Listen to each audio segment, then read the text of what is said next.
저도 긴장 많이 합니다. 저도 긴장. 예전에 저희 간사님들, 그러니까 제가 간사님도 수련회 갔는데 간사님들 싹 모시고 제가 설교를 하는데요. 얼마나 긴장했던지요. 제가 진짜 이렇게 제가 진짜 하나님 이렇게 해가지고. 네.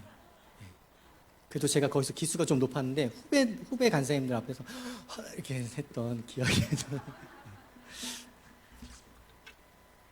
다 좋은 기억이 됩니다.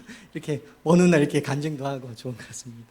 우리 같이 한번 고린도전서 4장 1절 5절 한번 다 같이 한번 본문을 잊어버릴 수도 있으니까 같이 한번 합독하도록 하겠습니다. 사람이 마땅히 우리를 그리스도의 일꾼이요 하나님의 비밀을 맡은 자로 여길지어다. 그리고 맡은 자들에게 구할 것은 충성이니라. 너에게나 다른 사람에게나 판단받는 것이 내게는 매우 작은 일이라. 나도 나를 판단하지 아니하노니 내가 자책할 아무것도 깨닫지 못하나 이로 말미암아 의롭다함을 얻지 못하노라. 다만 나를 심판하시리는 주시니라. 그러므로 때가 이르기 전 곧 주께서 오시기까지 아무것도 판단하지 말라. 그가 어둠에 감추인 것들을 드러내고 마음의 뜻을 나타내시리니 그때에 각 사람에게 하나님으로부터 칭찬이 있으리라. 아멘.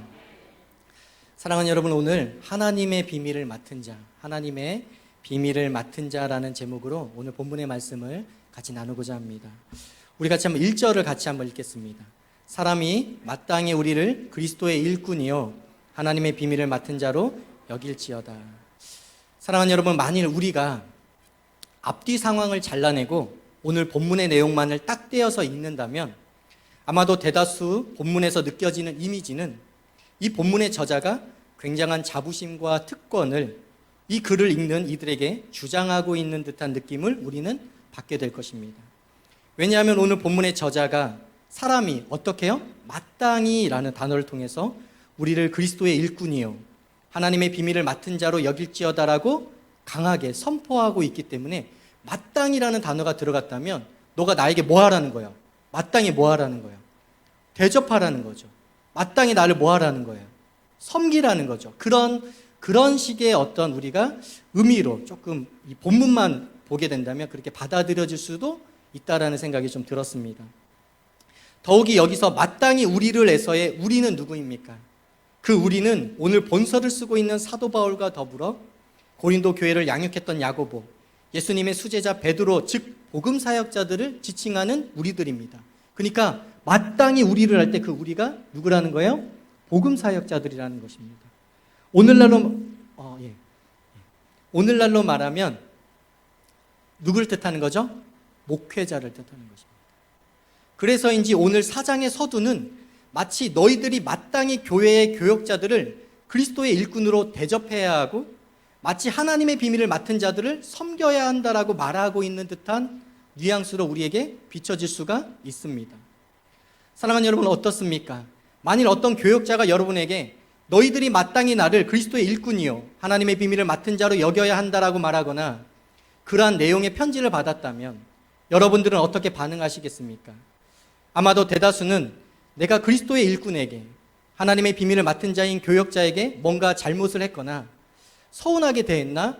라며 걱정과 염려의 마음을 갖게 될지도 모릅니다. 어쩌면 더 나아가서 하나님의 일꾼인 교역자를 서운하게 만들어 하나님께 벌을 받는 것은 아닌지 두려워하는 분들도 계실 것입니다. 왜죠? 왜냐하면 오늘날 그리스도의 일꾼과 하나님의 비밀을 맡은 자라는 말은 사실상 교회의 특권층을 의미하는 말로 사실상 변질되어져 버렸기 때문입니다.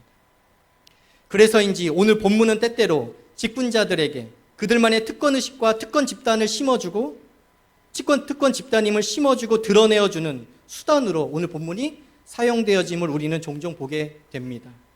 그리고 저도 처음엔 그런 의미로 오늘 본문을 설교하고자 이 본문을 선택했습니다. 이번 주 주중에 설교를 해야 한다는 이야기를 듣고 특별히 안수 집사의 주간 헌신 예배임을 확인하고 집사라는 직분이 얼마나 중요하며 어떤 특권과 얼마나 위대한 일을 하고 있는지를 드러내 보이고자 저는 이 본문을 처음에는 선택했습니다.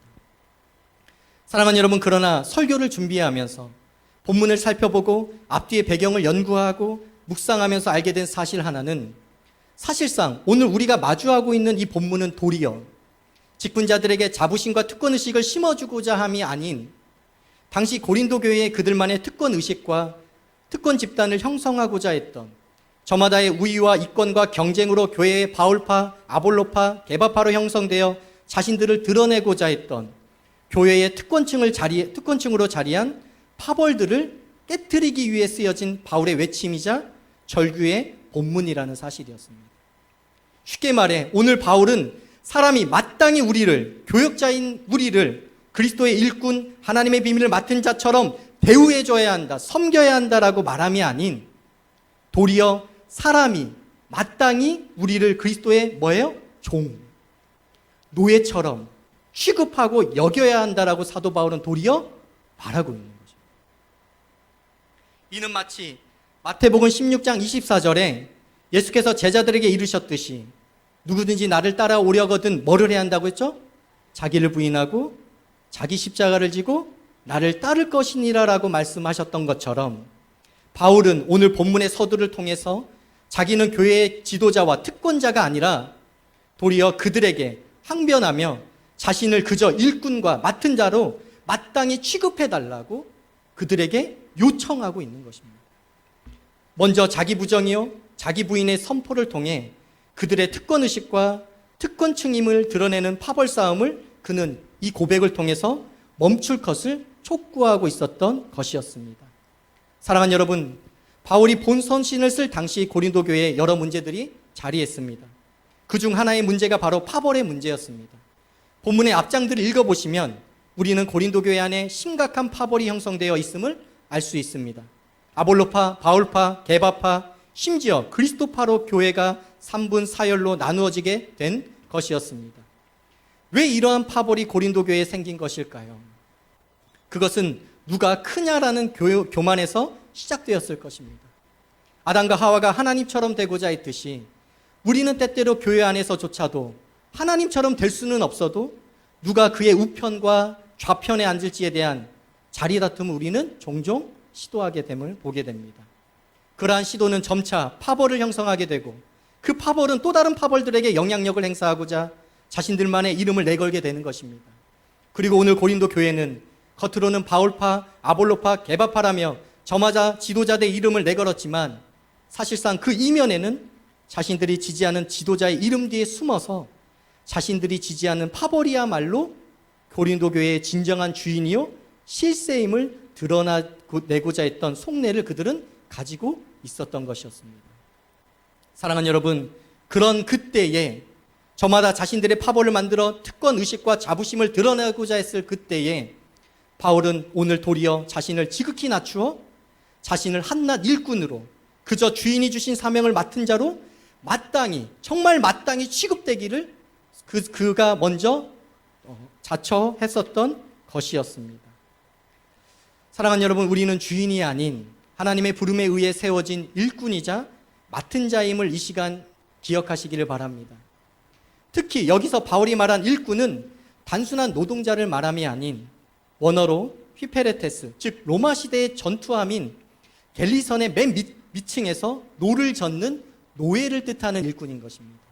이 노예는 어두컴컴한 배 밑바닥에서 단지 선장이 지시하는 명령을 따라 키를 움직이거나 노를 젓는 일에 몰두할 뿐인 노예였던 것입니다.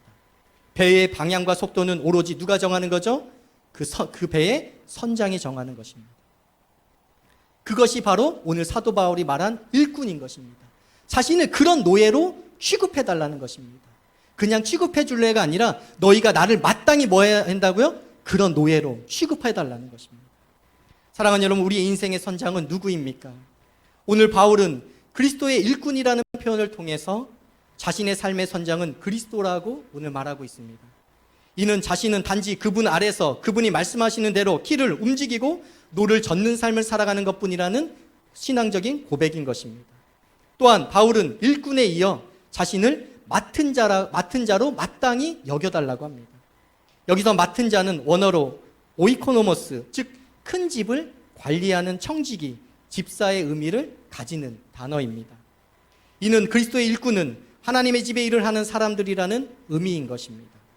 따라서 교회에서 섬기는 모든 일은 내 일이 아니라, 내 영광과 욕망을 추구하기 위한 일이 아니라 지극히 하나님을 위한, 하나님의 영광을 드러내기 위한 하나님의 집의 일이라는 것입니다.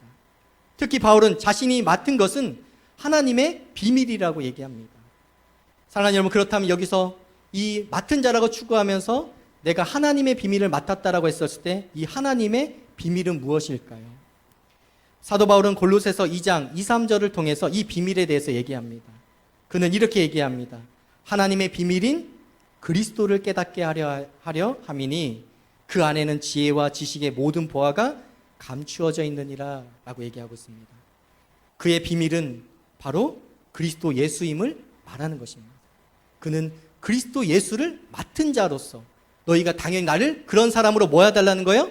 취급해달라는 거예요. 우대해달라는 것이 아니라, 섬겨달라는 것이 아니라, 대우해달라는 것이 아니라 그런 사람으로 취급해달라는 거예요. 그것도 어떻게 해요? 마땅히. 바로 바울은 이 하나님의 비밀인 예수 그리스도를 맡았다는 것입니다. 쉽게 말해서 바울은 자신이 예수 그리스도를 통해 구원을 얻었다는 사실을 알고 그것을 전하고 그것을 드러내는 일을 맡았다라는 것입니다.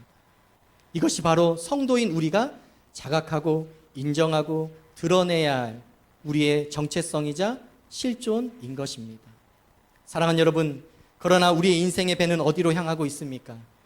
선장인 그리스도 예수께서는 너희는 먼저 그의 나라와 의를 구하라라며 하나님의 나라를 향하여 하나님은 그 배 위에서 우리를 향해서 손짓하고 있는데 우리는 종종 욕심과 욕망의 나라로 나의 유익과 만족의 땅으로 자꾸만 방향을 틀어서 노를 젓고 있지 않는지 우리는 돌아봐야 할 것입니다. 또한 우리는 철저히 맡은 자로서의 청지기임에도 불구하고 하나님 나라를 세우고 관리함의 사명의 자리가 아닌 내 안락과 평안에 젖어 한 달란트를 땅에 묻어준 채 이 사명의 때의 세월을 아무 의미와 목적 없이 흘려보내고 있지 않는지 또한 우리는 돌아봐야 할 것입니다. 그래서 철저히 우리가 누려야 할 특권을 주장하는 인생이 아닌 사람이 마땅히 우리를 노예로, 일꾼으로, 맡은 자로, 청지기로 여기기를 자처하는 광남 성도들이 되시기를 주 안에서 소망합니다. 사랑하는 여러분, 진짜 그렇게 되기를 소망합니다. 우리가 그런 일꾼으로 취급되기를 우리는 간절히 요청해야 한다는 것입니다. 그래서 우리는 성도들에게 왜 나를 우대해 주니? 왜 나를 섬겨주니? 그죠? 우리는 받는 것에 너무나 막 익숙한데 도리어 필요한 것이 있으면 마땅히 나에게 요청. 불편한 것이 있으면 마땅히 나에게 요구하라. 우리가 그런 인생을 산다면, 그리고 이곳에 있는 분들은 다 중진들 아니십니까? 이 중진들이 그런 삶을 산다면, 그리고 중진들의 입술에서 내가 대접받아야 돼, 섬김받아야 가 아니라 마땅히 나를 일꾼으로, 마땅히 나를 청지기로 라는 그 입술의 고백이 선포가 된다면 우리 교육부서 아이들이 얼마나 부유한 영적인 유산을 받게 될지 참 기대가 되는 부분일 것입니다. 사랑하는 여러분, 이 광남교회가 세상을 향해서 세상이 우리를 인정해줘야 돼, 우리를 섬겨줘야 돼가 아니라 우리가 도리어 세상에 나가서 마땅히 노예로, 마땅히 청지기로 그들에게 사명을 다하는 우리가 되기를 주 안에서 소망합니다. 사랑하는 여러분, 오늘 바울은 저마다 자신들은 바울파요, 아볼로파요, 게바파라며 자신들이 지지하는 지도자들을 추켜 세우고 있는 파벌의 현장 속에서 그들의 기대와 달리 자신을 마땅히 노예와 청지기로 여겨야 한다라는 자기 부정과 자기 부인으로 그들에게 경종을 울림에 이어 나를 따라오려거든 자기를 부인하고 그 다음에 뭐죠? 자기 십자가를 져야 한다던 예수님의 말씀처럼 노예와 청지기인 자신에게 이어 하나님으로부터 요구되어지는 그만의 십자가가 있음을 고린도 교회와 오늘의 우리들에게 말해주고 있는 것입니다. 앞서 바울은 자신을 자기 부인했습니다. 그렇다면 사도 바울이 우리에게 자신이 이어서 자기 부인했으니까 십자가를 져야 할 거 아니에요?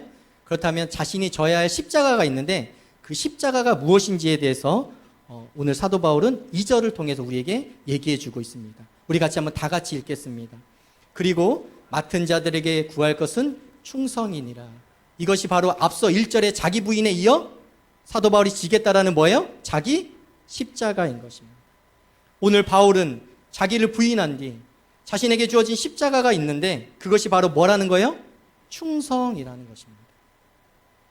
저는 이 대목에서 엄청난 위안을 얻었습니다. 이 충성이란 단어에 저는 굉장히 많은 위안을 얻었습니다. 왜냐하면 맡은 자들에게 구할 것이 오늘날 사회와 세상에 사람들에게 요구하고 있는 능력이나 재능이나 외모나 물질이 아니었기 때문이었습니다. 만일 맡은 자에게 능력과 재능과 외모와 물질이 요구되어졌다면 사실상 저는 이 자리에 여러분 앞에 설 수 없는 존재일 것입니다. 어쩌면 저는 지난 기간 능력과 물질 면에서 아내에게 제대로 된 남편 구실 한번, 아이에게 제대로 된 아빠, 너무나 슬프네요. 예. 갑자기 슬퍼집니다. 예. 아이에게 제대로 된 아빠 구실 한번, 부모님에게 제대로 된 자식 구실 한번 한 적이 없습니다. 심지어 이번에 설에 갔는데 90대신 할머니께서 복형이 가난하다고 그 귀 7살 때 귀가 안 들리셔서 일평생을 귀머거리 사셨던 그 할머니가 자기 자식들에게 거둬들인 그 수금한 그걸 가지고 저에게 거금을 이렇게 찔러줬습니다.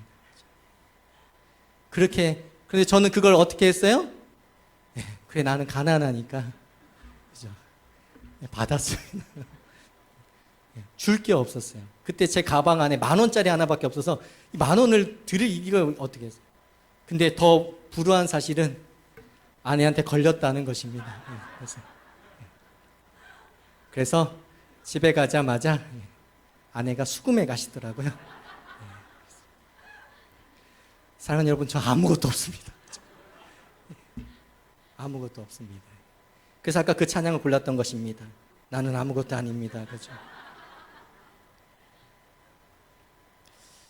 사랑하는 여러분, 하나님이 여러분들에게 만약에 여러분들에게 요구한 것이 능력과 재능과 외모였다면 사랑하는 여러분, 어떻게 할 뻔하셨습니까?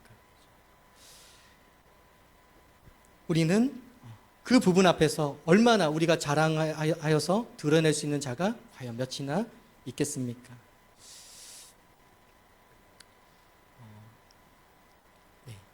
그래서 부모님에게 제대로 된 자식 구실 한번 한 적이 없었습니다. 읽어야 하는데 제가 애드립을 해가지고 까먹었습니다. 그리고 도리어 그리스도의 일꾼이요, 하나님의 비밀을 맡은 자라는, 사실 지난 기간에 제 삶의 20년에 20대 때 제가 예수님을 만나고 20년 동안 제가 캠퍼스 사역을 해오고 또 간사로서 10년 동안 해오면서 그 명분으로 도리어 저는 사역을 해가면서 도리어 사실상 주변 사람들에게 경제적인 어려움과 상황적인 어려움만을 저는 초래했을 뿐이었습니다. 저는 그런 인생을 살아왔습니다.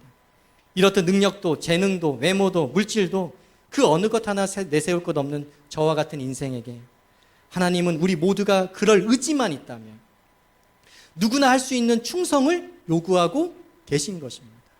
저같이 아무것도 없는 자에게 복형아, 너가 물질을 내야 돼, 재능을 내야 돼, 어떤 것들 내어야 한다고 하나님은 얘기하는 것이 아니라 그 어떤 상황과 여건과 어떤 그 가정 속에 있다 할지라도 그 사람이 의지만 있다면, 그럴 생각만 있다면 누구나 할 수 있는 게 뭐라는 거예요? 충성이라는 거예요. 누구나 할 수 있는 거예요. 충성은 어마어마한 게 아니라 누구나 할 수 있기 때문에 하나님이 다른 것이 아니라 누구든지 못하고 소수만 할 수 있는 것을 요구하는 것이 아니라 그럴 의지만 있다면 누구나 할 수 있는 게 바로 충성이라는 것입니다. 이것에 대해서 제가 묵상했을 때 굉장히 은혜가 되었던 것입니다. 사랑하는 여러분, 그러나 오늘날 충성이라는 단어에 대해 사람들은 좀처럼 귀 기울이지 않습니다. 오늘날 누군가로부터 너는 참 성실해, 너는 참 충성스러워 라는 말을 듣는다면 우리도 모르게 이 사람이 나를 혹시 뭐처럼 여긴다고요? 바보처럼, 그죠? 요즘 여러분들이 만약에 청년회에 가서 넌 참 성실해 해보세요. 그럼 그 청년이 웃는 청년이 있나? 이렇게 봐요. 내가 다른 게 없다는 거야? 나 바보야? 이런 것밖에 안 돼요. 우리도 모르게 이 사람이 나를 혹시 바보 취급하는 것 아닌가라는 생각을 사람들은 가지게 됩니다. 왜냐하면 앞서 얘기했듯이 성실은, 충성은 그럴 의지만 있으면 누가 할 수 있다고요? 누구나 할 수 있다라는 의식을 우리가 가지고 있기 때문인 것입니다. 또한 이 충성은 결과보다는 과정이 중요하다고 얘기하는 것입니다. 또 이 충성은 양보다는 뭘 중요시 여기는 거예요? 질을 추구하는 게 바로 충성입니다. 그래서요, 아무도 이 충성의 길을 가려고 하지 않습니다. 왜냐하면 세상은 충성이 추구하는 과정과 질에 중점을 두고 있지 않기 때문입니다. 세상은 결국 결과가 너의 모든 것을 말해줄 뿐이라며, 뭐로 가도 서울만 가면 된다라며, 내용의 질보다는 눈에 보여지는 양적이고 숫자적인 것이 절대적인 것이라며 충성을 추구하는 인생들을 비웃음을 우리는 보게 됩니다. 그래서 사람들은 누구나 할 수 있고 언제나 충성스러울 수 있다는 생각에 그처럼, 좀처럼, 그리고 좀처럼 드러나지 않는 충성됨이라는 내면의 성장과 성숙보다는 누구도 가질 수 없는, 소수만 소유할 수 있는 저마다의 능력과 재능과 외모 등과 같은 스펙 쌓기에 자신의 삶을, 온 사활을 걸고 자신의 삶을 투자하고 있음을 우리는 보게 됩니다. 그래서 이제 오늘날 우리 아이들도 충성해야 한다라고 말한다면, 충성되어도 능력 없으면 별 볼 일 없는 거 아닌가요? 재능이 없는데 신실함이 있으면, 신실함만 있다고 무슨 소용인가요? 외모가 안 되는데 성실하다고 세상을 살아갈 수 있을까요? 라는 의구심을 우리에게 드러내 보이고 있는 것입니다. 사랑하는 여러분, 그러나 우리는 기억할 사실 하나가 있습니다. 그것은 바로 2000년 전 팔레스타인이라는 작은 땅에서 예수 그리스도께서 자신의 삶으로 증명해 보이셨듯 이 땅에 인류의 구원을 위해 오셨던 예수께서는 세상에 바랬던 신적인 능력이 아니라 이사야 선지자가 말했듯이 도리어 고운 모양도 없고 풍채도 없어 우리가 보기에 흠모할 만한 아름다운 것이 없는 질고의 삶을 사셨지만, 그는 세상이 요구한 표적이 아니라 그는 도리어 하나님께서 그에게 요구한 충성됨으로 결국 십자가상에서 세상을 이겨내셨음을 우리는 기억해야 할 것입니다. 이에 빌립보서 2장 8절에 예수께서 보이신 충성을 사도 바울은 이렇게 얘기하고 있습니다. 사람의 모양으로 나타나사 자기를 낮추시고 죽기까지 복종하셨으니 곧 십자가에 죽으심이라. 사랑하는 여러분, 그 무엇보다 충성되시기를 소망합니다.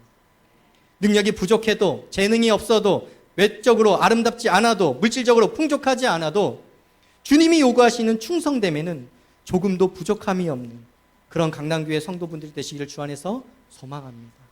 그럴 의지만 있다면, 그럴 의사만 있다면 누구나 볼 수 있는 게 충성일 것입니다. 그것을 하나님이 마지막 재림의 때에 요구하신다는 것입니다. 얼마 모았니? 어떻게 살았니? 어떤 학위니가 아니라 누구나 할 수 있는 것들을 그분은, 그게 바로 은혜인 것입니다.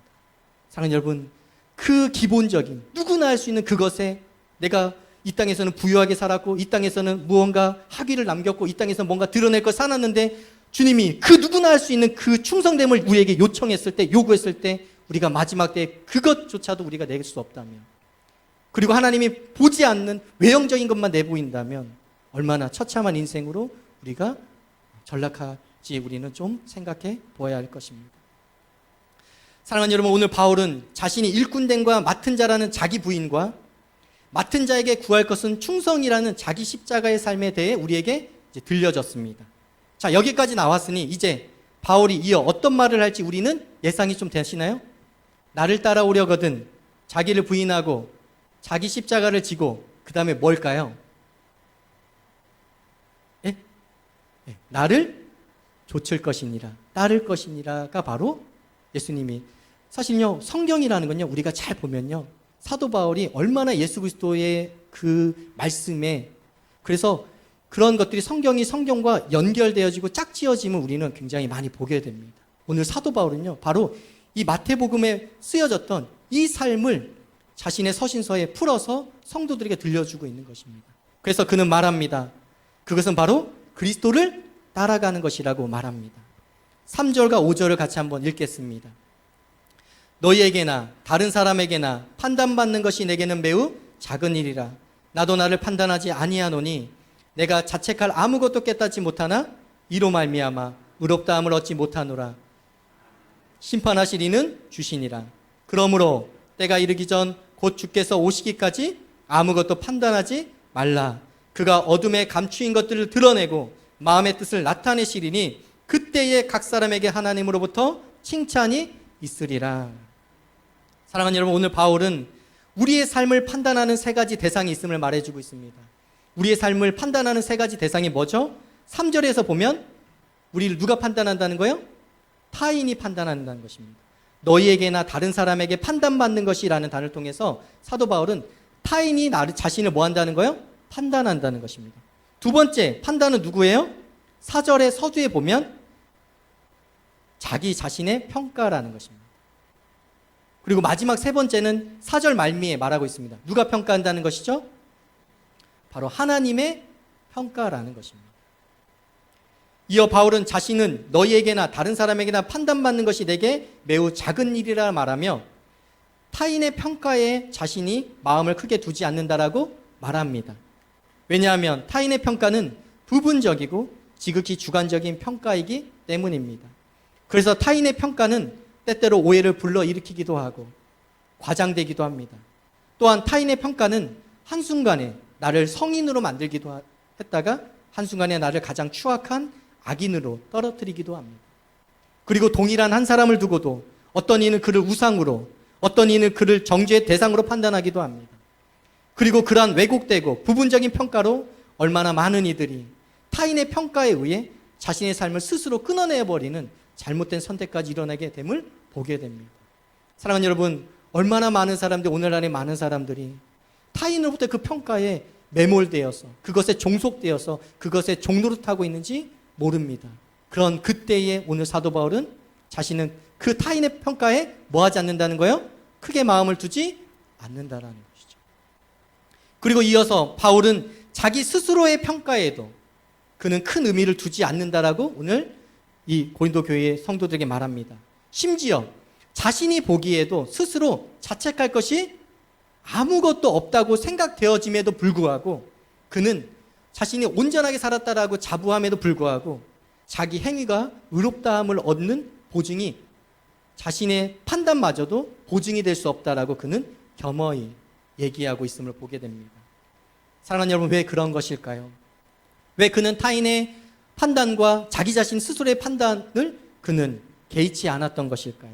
그것은 바로 타인과 자신이 평가할 수는 있을지 몰라도 그러나 진정한 가치의 평가를, 진정 옳고 그름에 대한 평가를 내릴 수 있는 자격과 능력을 가진 대상은 오직 누구이기 때문이에요? 하나님뿐임을 그가 알았기 때문이었습니다. 그전에는 하나님이 없었을 때는 타인이 신이고 자기 자신이 신이 되어서 타인의 그 평가에 귀 기울이고 자기 자신의 평가에 귀 기울였던 인생을 살았다면, 그런데 진정한 가치와 진정한 능력을 가진 그 하나님 우리가 만나게 됐을 때 그 평가의 기준을 누구에게 넘겨야 한다는 거예요? 하나님에게 넘겨야 한다는 것입니다.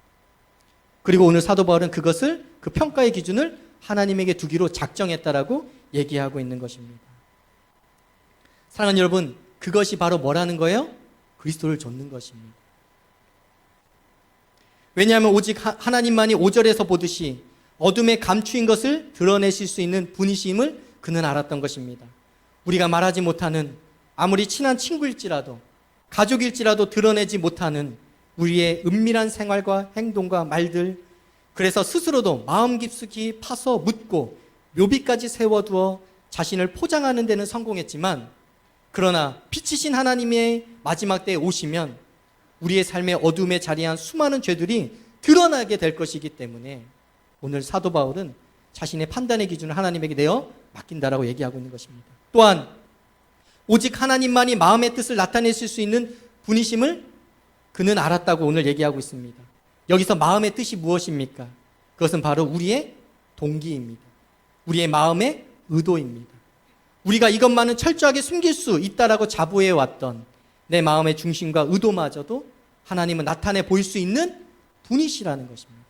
그것을 알았기 때문에 사도 바울은 하나님 앞에 뭐예요? 두 손 두 발 다 들게 되었다라는 것입니다. 그러하게 바울은 주께서 오시기까지 타인의 좁고 부분적인 평가와 우리의 어줍지 않은 지혜와 지식을 가지고 판단하지 말 것을 그들에게, 그리고 오늘날 우리에게 촉구하고 있는 것입니다. 더욱이 하나님의 평가는 정직하고 정확하며 온전함과 더불어 하나님은 자신의 평가에 대한 칭찬과 상급을 주실 수 있는 유일한 대상이기도 하다고 바울은 5절 말미에 말하고 있는 것입니다.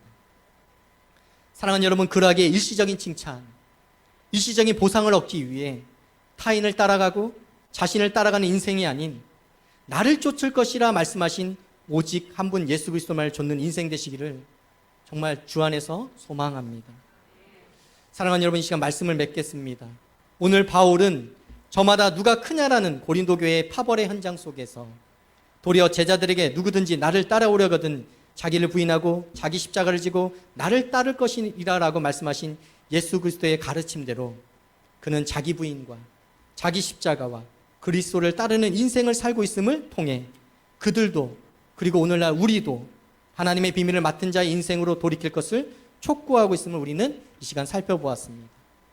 왜냐하면 이 2000년 전에 이 땅에 오셨던 예수께서 하늘로 가심을 본 그대로 이 땅에 다시 그분은 언젠가 다시 오실 것이기 때문입니다. 그리고 그때에 각 사람에게 하나님으로부터 칭찬이 있으리라라는 바울의 고백처럼 저마다의 자기 부인과 자기 십자가와 그리스도를 좇음에 대한 결산의 때가 반드시 올 것이라는 사실입니다. 사랑하는 여러분, 그 결산의 때를 기억하며 세월을 아끼십시오. 때가 악하기 때문입니다.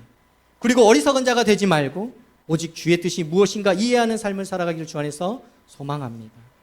이 시간 우리 같이 한번 기도하는 시간을 갖길 소망합니다. 조금 반주 좀